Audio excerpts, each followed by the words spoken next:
All right, on today's episode of Locked On Avalanche, Kyle is looking very dapper today. And there's a reason for that. He's handing out his draft rose for the Colorado Avalanche. Who could it be? Who is that special someone? Let's find out. New episode of Locked On Avalanche coming at you.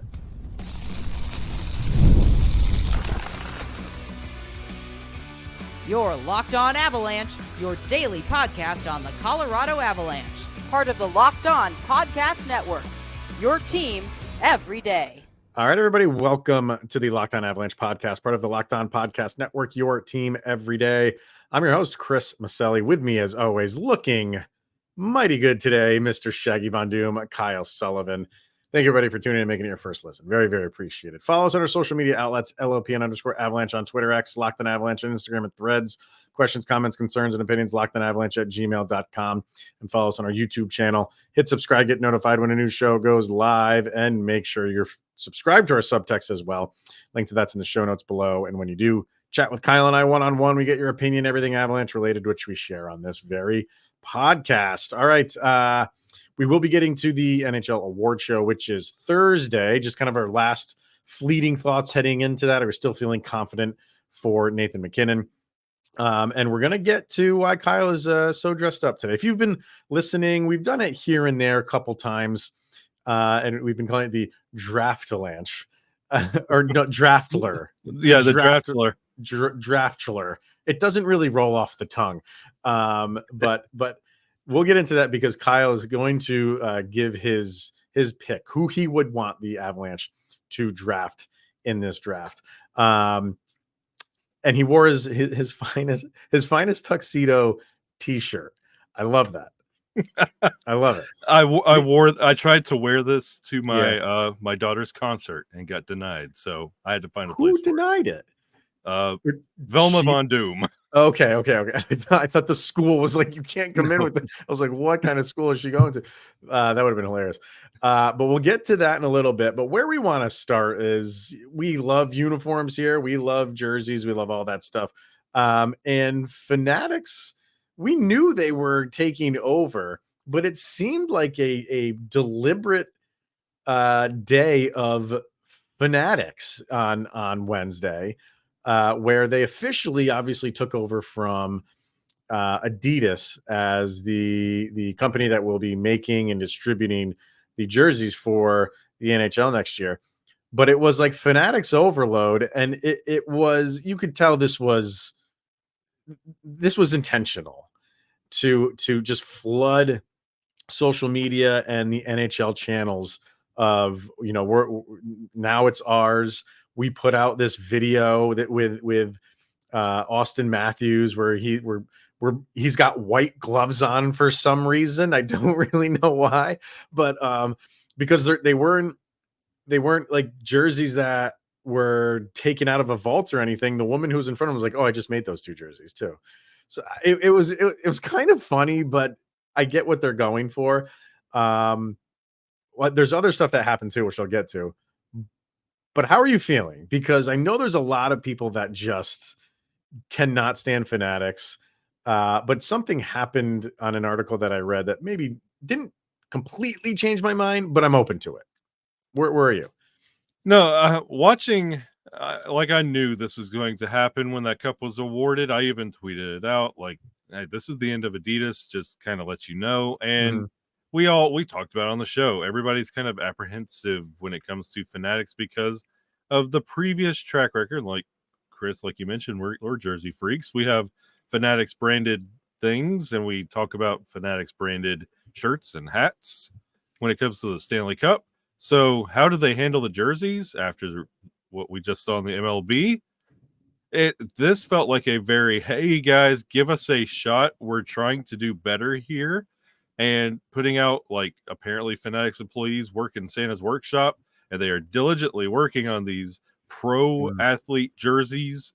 And I was kind of interested. And when I saw them in the videos that they put out, they look okay. And you know what? I don't hate that Fanatics logo on the back either. I don't either. It kind of looks cool.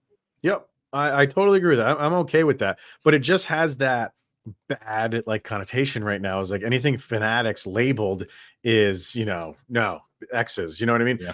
But I don't know. Like, it's odd that the Athletic came out with a lengthy article.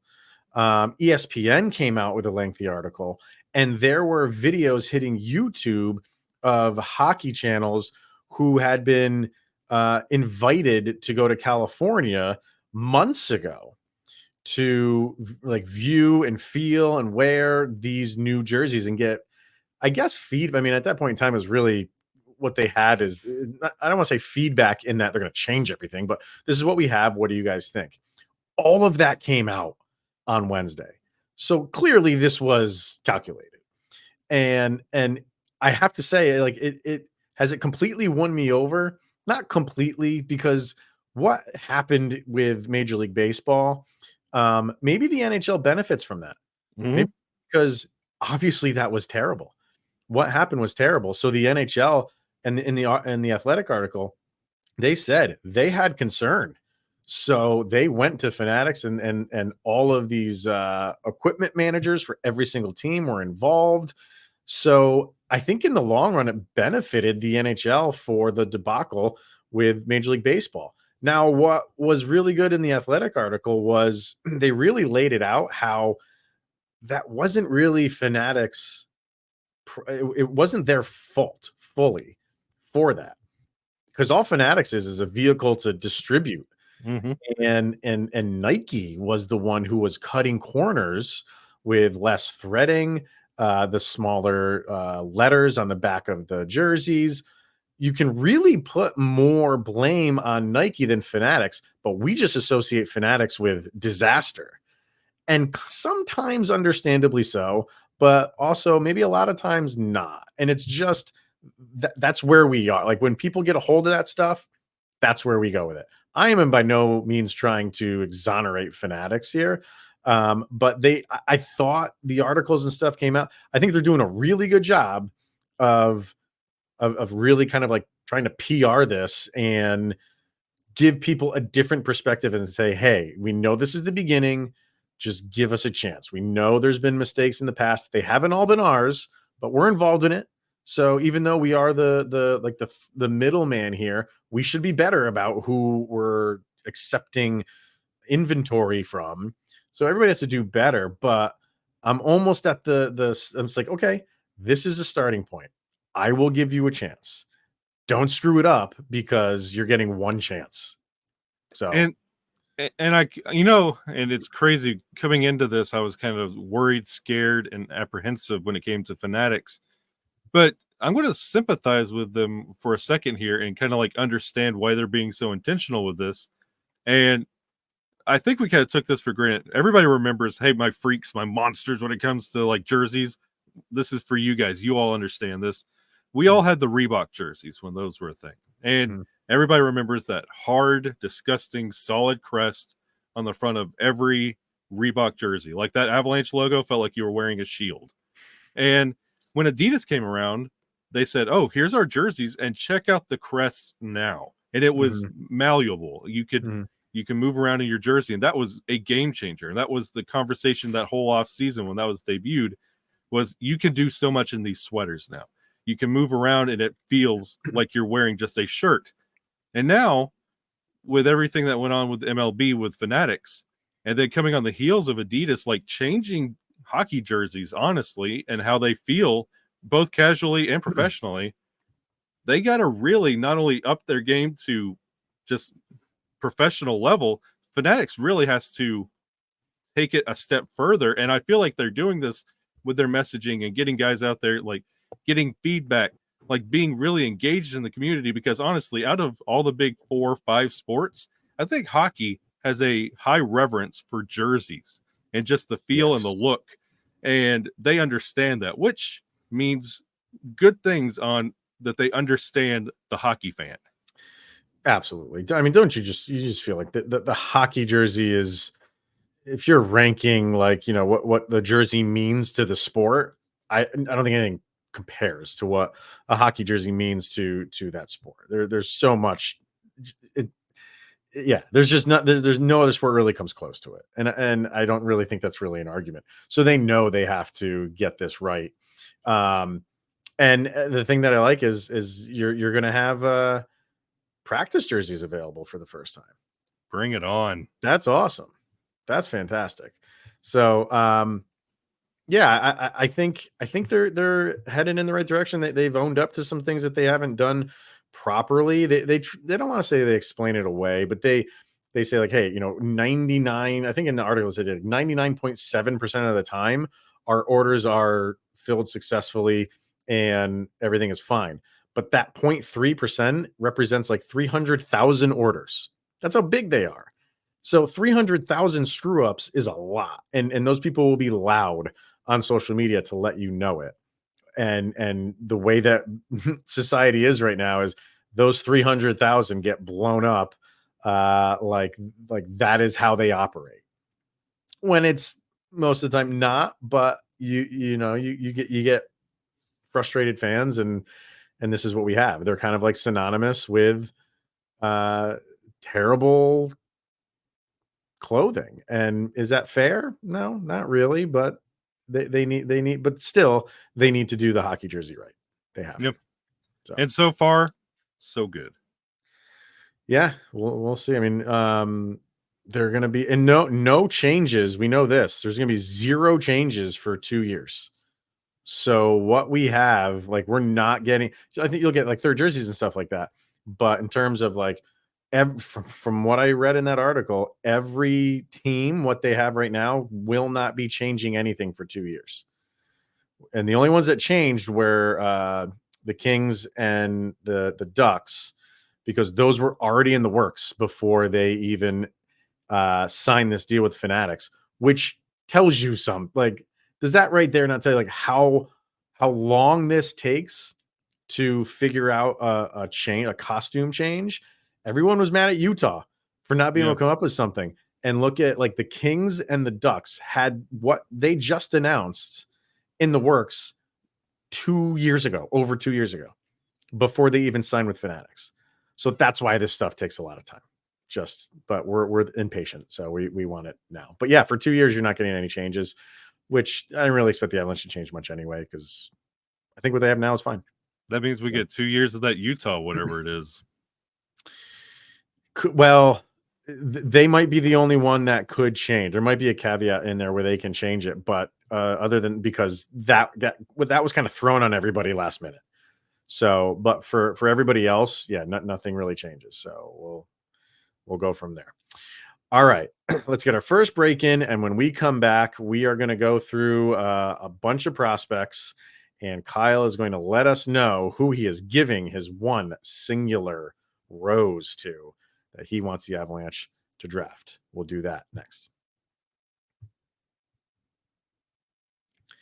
All right, let's hear from Gametime. It's an authorized ticket marketplace of Major League Baseball, which makes getting tickets faster and easier. And prices on the Gametime app actually go down the closer it gets to the first pitch. With killer last-minute deals, all-in pricing, views from your seat, and the lowest price guarantee, Gametime takes the guesswork out of buying Major League Baseball tickets. What do we love about the app, that Gametime app?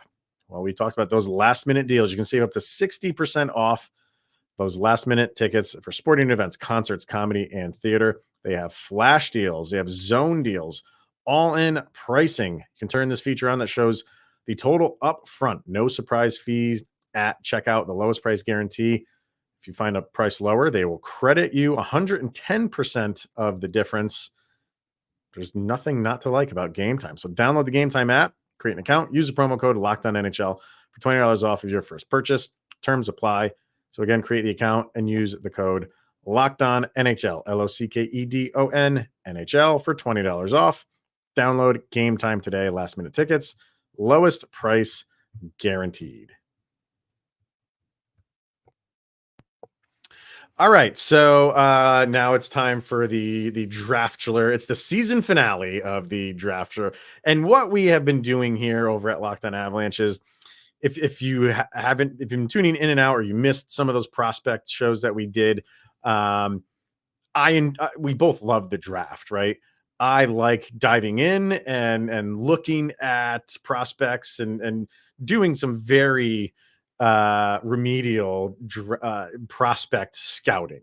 I like doing it, and by no means am I saying I'm a professional at it. I leave that to the professionals.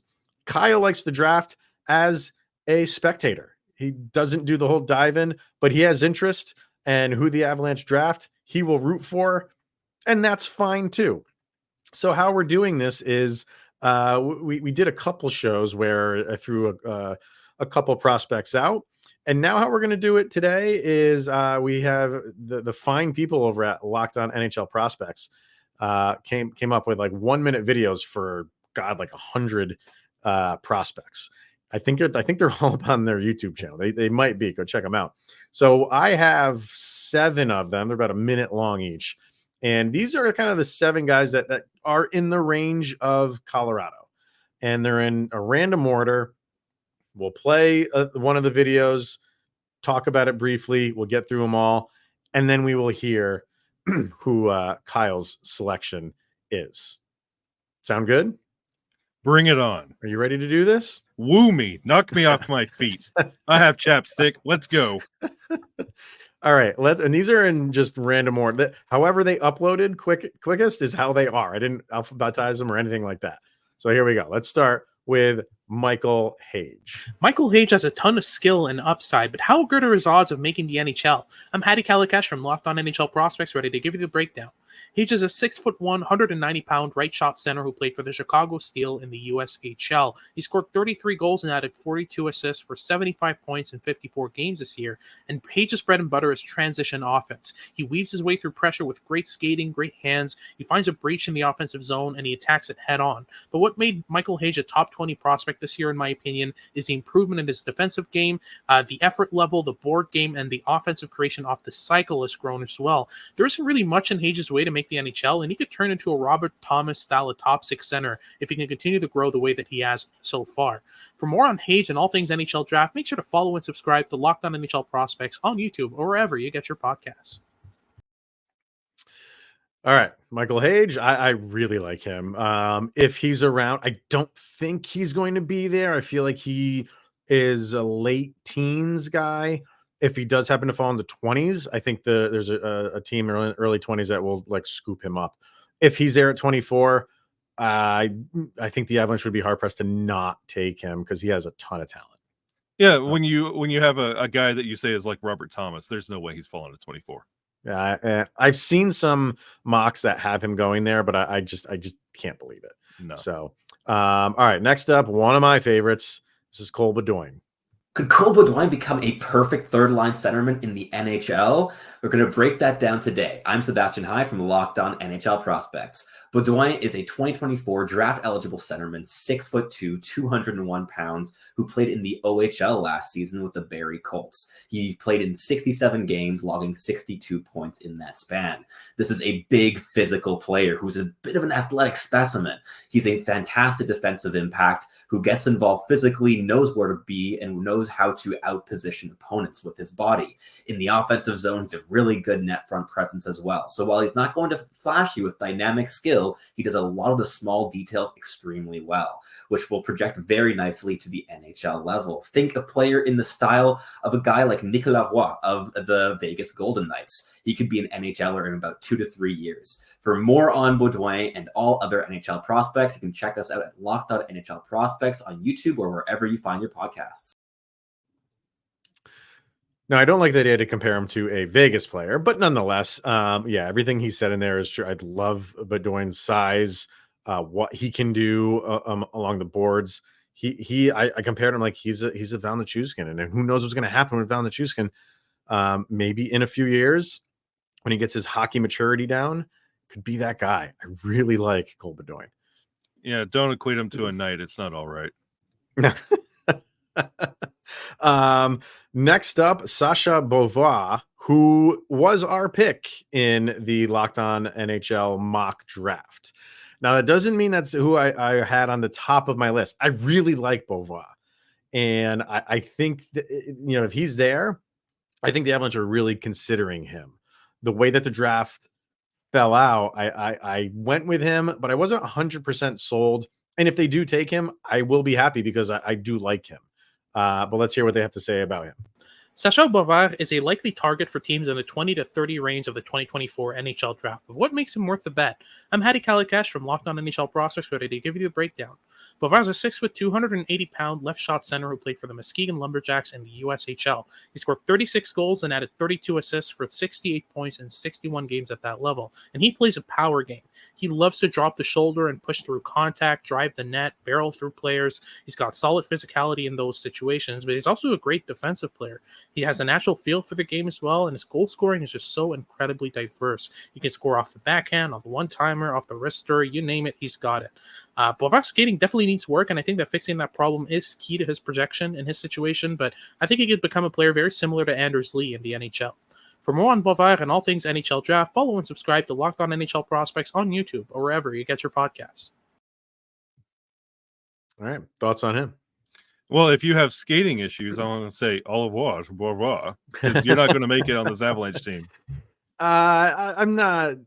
I asked Hattie about that, and he's like, "Is it a problem?" It's not so much a problem where the guy's not going to, fall out of the first round. So I'm not hung up on that so much. But I like the guy. He's got good height. He's got good size. I think he could have a pretty good career. So let's move on to Emil Heming. Check him out. Is Emil Heming one of the best goal-scoring power forwards eligible in the 2024 NHL draft class? I'm Sebastian High from Locked On NHL Prospects, ready to give you a breakdown of his game. Heming is a 6'1", 205-pound right winger who played in Liga, Finland's top professional league last season with TPS, where he scored 11 points through 40 games. He was mainly playing a fourth-line checker role, but he was really able to build out his defensive impact as a result of that assignment. Previously, this was a player who shone brightest for his goal scoring and his high level of skill against junior competition. This is a player who has shown flashes of becoming a player along the lines of a Ryan Hartman in the NHL, who can bring a ton of versatility to the table, potentially even inside a top 6 capacity. He will likely need about 3 seasons to develop into an NHL player, but if you want to hear more about Heming and all other 2024 draft eligibles, you can check us out at Locked On NHL Prospects on YouTube or wherever you find your podcasts. All right, Emil Heming. Anything sticks out for you? For him? It sounds like a great player, just not Avalanche style to me. Just how that sounds. I don't think that's what the Avalanche are looking for. And I don't think he'll equate. But hey, that sounds good for like a Vegas, a Boston, maybe a Calgary, even a Florida. But I don't think that's getting it done for me. Yeah, he goes. There's some mocks I see him pretty high for him, and others that are like late first or early second. And I think for him, it's fit. So if the Avalanche feel like he's a good fit, they entertain it. But I think there's other teams that are above them that feel that same way. So I don't think he's for everybody, but he's got some offensive ability, which is kind of impressive. So team might fall in love with that and say, like, hey, yeah, we know he needs a couple years to mature, and once he's ready, he'll just be that much better. So it's a little bit of a project, but I think he could be good. So, all right, let's get to, I'm going to butcher this one. Igor Chernyshov, I believe is how you say it. Let's hear it. Is Igor Chernyshov being criminally underrated in the 2024 NHL draft class? My name is Sebastian High from Locked On NHL Prospects, ready to give you a breakdown. Igor Chernyshov is a 6'2", 196-pound right shot winger who played with Dynamo Moscow in the KHL last season. The power forward only scored 4 points in 34 games, but his ice time was very limited and he was playing a defensive specialist role. And he was playing that role extremely well. He's very implicated in the defensive zone. He's important in sparking the breakout and entering the offensive zone for his team, but he also has tremendous puck skills. This is a great puck handler, a really dangerous goal scorer, both from distance and in tight. He gets to the dangerous areas, and he's very projectable for a two-way game in the NHL. Stylistically, think along the lines of a Jamie Benn. For more on Chernyshov and everything else prospect related, check us out at Locked On NHL Prospects on YouTube or wherever you find your podcasts. Oh, did your stomach churn at the end of that? A Jamie Benn reference here. And I'm sure there's some people that are saying like, hey, the Avs wouldn't be that bad off with someone on their team like Jamie Benn, just as long as it's not Jamie Benn. But Chernyshov, like, I think he is being criminally underrated in this draft. And it is because of what Sebastian was saying. He wasn't utilized as an offensive player, but God, does he have offensive talent. And if he's on a team in a better situation that puts him more in an offensive mindset, he will show you what he's got. So if teams are ignoring or not want to say ignoring, are paying too much attention to what he provided offensively, you are selling him short. This is going to be I think a good steal for someone. I would not be upset if the Avs went this route. Yeah, and I don't think he's going to follow 24 to Colorado because of that. I feel like it's a fit thing, and I feel like he fits other teams above Colorado better than he does Colorado. All right. Two more. We got Teddy Stiga. This guy is flying up the charts. Let's hear from him. Teddy Stiga has been showing up everywhere on draft boards from the mid-teens to the late 60s, but is he worth a first-round pick? I'm Hadi Kalakesh from Locked On NHL Prospects, ready to give you the breakdown. Stiga is a 5'10", 176-pound forward who played for the U.S. National Team Development Program this season. He scored 79 points in 61 games this past year across all competitions for the NTDP and helped them to a silver medal at the U18 Worlds. Stiga's game is built around his high-end hockey sense and playmaking ability. He's always in the right spot, he's always supporting his teammates with his routes, and he's always creating chaos for his opponents with his movement. He's one of the purest passers in the draft, and his shot isn't half bad either. Yes, Stiga's undersized, but at the same time, his smarts, his positioning, and his energy make him so difficult to catch with the puck long enough to be able to throw a hit on him. He's got some Jake Gensel in him, and that makes him worth a top 20 pick in my opinion. For more on Stiga and all things NHL draft, make sure to follow and subscribe to Locked On NHL Prospects on YouTube or wherever you get your podcasts. Now, for some Avalanche fans, I know they might hang on to the little undersized comment, and maybe just throw Stiga out the window. But I would advise you not to do that. Guy's got skill. Well, you can't tell me what to do. That's exactly what I'm going to do. I'm going to throw him out. That's not that, especially because he's going to be sliding in probably like third or fourth line when he comes in. I just don't think that's ideal right now for the Colorado Avalanche, but not my pick. All right. And last but not least, we have Jet Luchenko, and he wears the name well. Dude can fly. Let's hear about him. Is Jet Luchenko the speediest two-way centerman available in the 2024 NHL draft class? I'm Sebastian High from Locked On NHL Prospects, ready to give you a breakdown of his game. Luchenko is a 5'11", 183-pound left-shot centerman who played with the Guelph Storm in the OHL last season, where he racked up 74 points through 68 games. He's a really deft playmaker who's able to create through his high motor, his quick feet, and his really good vision in the offensive zone. But his defensive impact is just as strong. This is a very versatile player that we're talking about. He played his absolute best hockey of the season at the U18 World Championships for Team Canada on their road to a gold medal victory, where he's even able to elevate players of the caliber of Tej Aginla. Stylistically, think a player along the lines of a Casey Middlestat. He could even be NHL ready in about 2 to 3 seasons. For more on Luchenko and all other 2024 draft eligibles, you can check us out at Locked On NHL Prospects on YouTube or wherever you find your podcasts. I mean, if he's comparing him to Casey Middlestat, it's got to be the guy, right? Come on now. So I really, really like Luchenko. And again, I'm not going back on my pick, but if I think Bova would be a very good player. If I had to do it again, I think I would go Luchenko. He's one of my more favorite guys. Well, it's funny. It's funny you say that because Jet Luchenko is getting my makeshift rose made out of a ballerina cup and a playoff pom-pom. I love it. Jet Luchenko, like you're talking about a versatile player, both forward and defensive, scrappy. I mean, you equate him to Casey Middlestat and you say you could get another one for ELC money ready in 2 to 3 years. There's not a downside to his play, and 74 points in 68 games.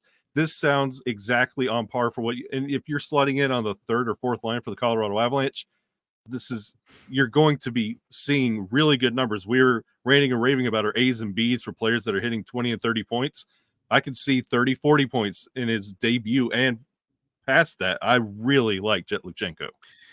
And I did not know who you were going to take. I did not save Jet Luchenko for last because I knew you were going to take him. Genuinely. I was watching all these fall and just smiling the whole time. It's just like another one's gone. It's not him. Not him. Wow. That worked out perfectly. I'm with you. I any of these guys really, I wouldn't mind. Some have obviously, I mean, that's the draft. Some have more upside than other guys. And where the Avalanche are picking is always a risk. There's always risk involved. But I think Luchenko really kind of checks a lot of boxes for what the Avalanche like. Yep. 200-foot game, speed. If your game is based on speed, the Avalanche will look at you. Yep. So I mean, compared him to Middlestat, I don't know if I would go that far because Middlestat doesn't have the speed that Luchenko's got. I honestly would say, touch, right? like everything we said about LOC, I think is more Luchenko. And Luchenko might have more of an upside really than Logan O'Connor. So we'll see where this goes, but would not be sad if they went the Luchenko route. So I'm with you there. I like it, sir. I am happy with who you are deciding to give your, what is that? It's my rose, my ballerina find a wake up and a playoff pom-pom from 2022. I would accept that. I mean, come on now. I hope Jeff does. There you go. So there's the pick. We'll see what happens. We don't have to wait long to see who it's going to be. We also don't have to wait long to see if Nathan McKinnon will become a Hart Trophy winner. That is happening Thursday night. Has anything changed in your mind in terms of, because I've been feeling pretty confident. Like, we know Cale Makar's up for the Norris, but I think we're both confident that he's not going to take it this year. And he's really the only other Avalanche player up for something.